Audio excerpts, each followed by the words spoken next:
कलयुग की कहानी। एक शरारती चालाक लड़का था। उसके पिता का देहांत हो जाने के कारण वह अति स्वतंत्र हो गया।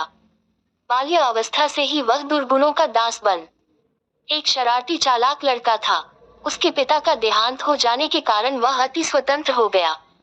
बाल्य अवस्था से ही वह दुर्गुणों का दास बन गया था। जुआ खेलता था, शराब के नशे में चूर रहता था।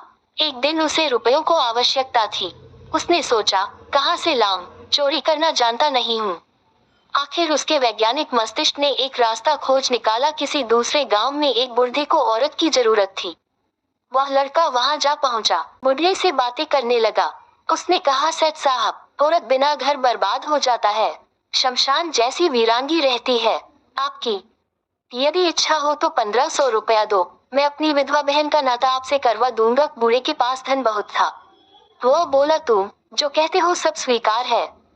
लड़का घर पहुंचा, माँ के साथ मीठी मीठी बात बनाता हुआ बोला, माँ चलो कुछ दिन के लिए तुम्हें मौसी के यहाँ छोड़ा आऊं। माँ ने पुत्र का कहा हुआ मान लिया। ऊंट पर चढ़कर वहू कोसों दूर उस गांव में अपनी माँ को ले गया। उस बूढ़े के घर जाकर उसने उसे उतार दिया और प्रथम 100 रुपये गिनने लगा। उसकी माँ ने सोचा, यहाँ कहाँ से आया। माँ को संदेह उत्पन्न हुआ। जांच पड़ताल करने से सही स्थिति का ज्ञान हुआ। उसने जोर से हल्ला मचाया। अड़ोसी पड़ोसी अनेक लोग एकत्र हो गए।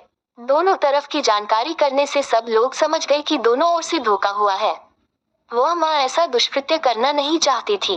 बड़ी कठिनता से वह उस मायाजाल से निकलकर घर पहुंची।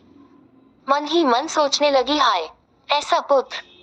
ये कलयुग की एक घटित घटना है। कुछ ही समय पहले अखबार में इसका उल्लेख था। स्वार्थ सिद्धि के लिए मानव मानवता को भूल जाता है और एक दूसरे को धोखा देने के लिए क्रूर बन जाता है।